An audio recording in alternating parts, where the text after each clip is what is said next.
Russia suffers third greatest single-day loss of troops in Ukraine, Kyiv. Russia has suffered the third greatest single day of losses of troops in Ukraine since Russia began its full-scale invasion in February 2022, according to the Ministry of Defense of Ukraine. The ministry's post on X, formerly known as Twitter, says Russia lost 1,630 personnel on October 25, amounting to a total of 685,910 Russian soldiers lost since the beginning of the war. The Ministry of Defense's post, with information about additional losses of weapons and vehicles, was accompanied by the quote, "Out of difficulties grow miracles," by Jean de la Bruyère. Russian soldiers patrolling in a village in the Kursk region on October 24. Russia is said to have suffered high losses of troops this week. Uncredited, Russian Defense Ministry Press Service, Associated Press.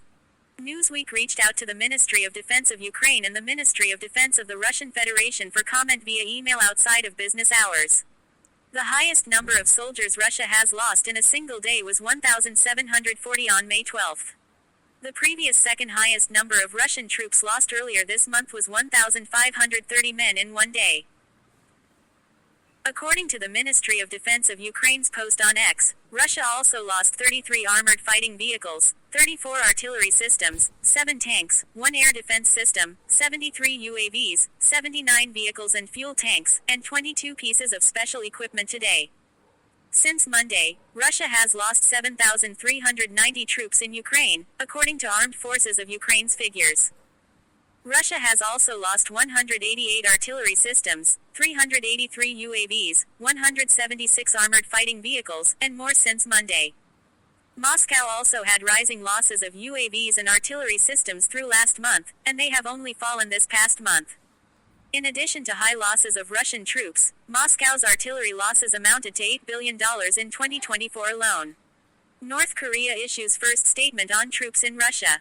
North Korea sending 3 army generals to Russian front lines, Ukraine.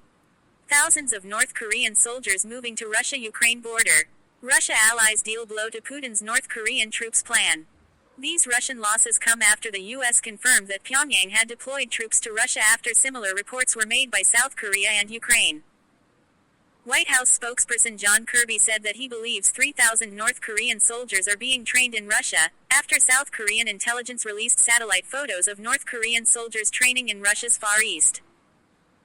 Russian President Vladimir Putin appeared to confirm the presence of North Korean soldiers in Russia as he told foreign journalists, "Images are a serious thing. If there are images, they reflect something," regarding the South Korean satellite images. Putin also noted the newly signed security treaty between Russia and North Korea, which has a mutual defense clause. The South Korean spy agency also estimated that North Korea will send up to 12,000 soldiers to Russia by December. The deployment of North Korean soldiers to fight in Ukraine marks the country's first foreign war in its history.